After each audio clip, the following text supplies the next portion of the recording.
All right, Alexander, let's talk about this tweet from Viktor Orban, or this ex post, whatever you call it nowadays. I'm not even 100% sure if this is Orban's official Twitter account, his official X account. I believe it is, at PM Viktor Orban. It has the check mark. This is what was posted. Hashtag Brussels is creating an Orwellian an Orwellian world in front of our eyes. They buy and supply weapons through the European Peace Facility. They want to control the media through the Media Freedom Act. We didn't fight the communists to end up in 1984. Your thoughts? Well, I mean, this is an astonishing comment, and it's if it really is by Orban, and I believe it is, by the way. And by the way, it is fully consistent with what more and more Hungarian officials are saying all the time, and with things that Orban has himself said. Anyway, this is going to really infuriate the people in Brussels and in the EU leadership. And the reason it's going to make them very, very angry is because, of course, it's true. I mean, if you go back to 1984, the novel that Orwell wrote, if you remember, War was managed by the Ministry of Peace, and information was administered by or rather misinformation, propaganda, was operated by the Ministry of Truth. So, in inverting language. And Orban is pointing out in this tweet, or whatever you call it nowadays, he's pointing out that that's exactly what the European Union is now doing, that they are, in effect, turning language round. They're giving it different meanings from those that everybody knew. So war is peace, what was it? Ignorance is strength. I can't remember what the third one was. And this is now becoming the kind of language of the European Union. It's going to infuriate the people in Brussels. They're going to be absolutely even more angry with Orban than they have been. But I'm going to suggest that he's probably confident that his friend Robert Fico will now become Prime Minister of Slovakia. He probably says to himself, I'm getting more allies now within the Union. Apparently, the situation in Italy is becoming shaky. Apparently, the situation in Spain is becoming ungovernable. So maybe he feels more confident. He also, looking at what's happening in Poland, he's able to say these things because he now feels confident that he can say them.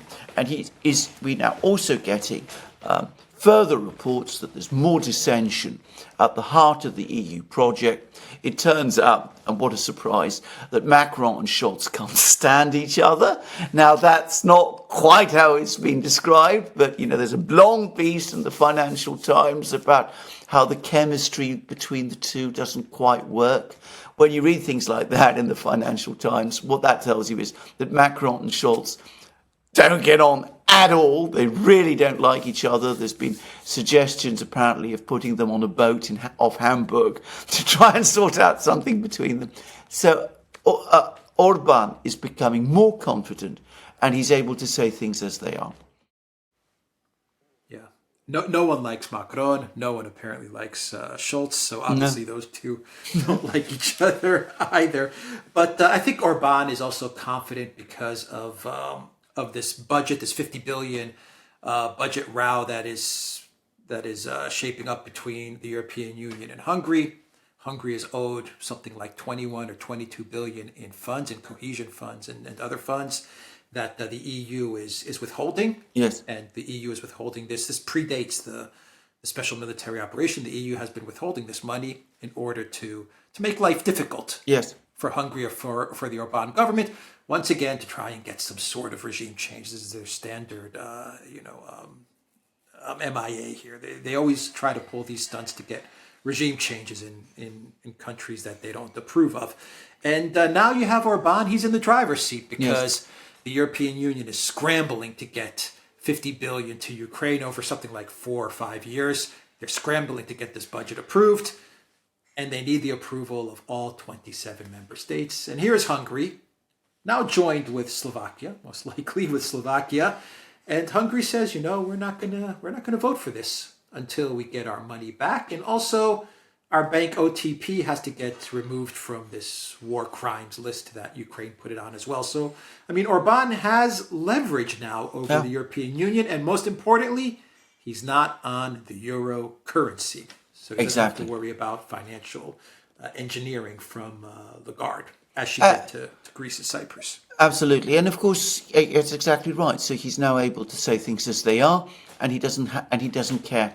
He's not worried that there's going to be any kind of further retaliation about it, because they have to come to him and they have to negotiate. And of course, all of these attempts to destabilize and remove him, they simply strengthened his position. They have. And when you look at what's happening in other big EU states, the coalition in Germany is now in a deep hole. It's deeply unpopular. Apparently, its various members don't get on with each other either, but their polling ratings are now so bad that they dare not, break up the coalition because they don't want to risk an election. So Germany's in a bad way. Macron, I think most people can see, he's fading out, and increasingly it's looking as if Le Pen, who probably will have a favourable view of Orban, is getting stronger. And the situation in Spain is a total mess. It's becoming increasingly clear that the parliament is now completely divided. There's no way that Sanchez, who's trying now to form a government, can do so without getting into coalition with, nationalist or semi-secessionist parties, or indeed outright secessionist parties in Catalonia and the Basque Country. That will put him in a difficult position because that's most unpopular with most people in Spain. So the whole thing is now looking increasingly fragile, and Orban is now able to say this is what the situation in the EU is. But we can analyze all of that, but let's not overlook the seriousness and importance and truth of what he is saying. This tweet, which I presume was by him, its implications for Europe are terrible. It tells you, and nobody's denying the accuracy of the comment that's being made here. Notice that. Nobody's denying it. And the reality of it is that we are in an Orwellian structure. A peace fund is being used to promote a war, and a truth fund is being used to suppress truth. Yeah, but you know what Orban can say? He can... Okay, first, Orban, I think, is the one EU leader that sees the writing on the wall. Yeah. He understands that Russia is going to win this conflict. And he's been saying it for a while now. Let's get a ceasefire. Let's get peace. He's been saying this. Peter Sijarto, his foreign minister, have been saying this. We need a ceasefire and peace. So now, as the situation stands, and the Zelensky regime is about to crumble. I don't know when. 1 month, 3 months, 6 months. It's going to crumble. It's falling apart. The support for Ukraine is falling apart. Russia's winning this conflict in a big way. The counteroffensive has completely failed. It's a bigger catastrophe than anyone could have ever imagined. Orban can now go to Europe, and he can say, you have been lying to the people for the last year and a half. Yes. I've been saying the truth. Yes. I've been calling for peace. I've been saying it as it is. You can't defeat Russia. I think he told Tucker Carlson in an interview that he had with Tucker in Budapest like a month ago. He said, Ukraine, he was pretty plain about it. Ukraine can't win. You can't beat Russia. Europe can't beat Russia. He was like, it's not going to happen. And now he can go to not only to the Hungarian people, but to all of the Europeans and say, I did tell you the truth, even when you didn't want to hear it.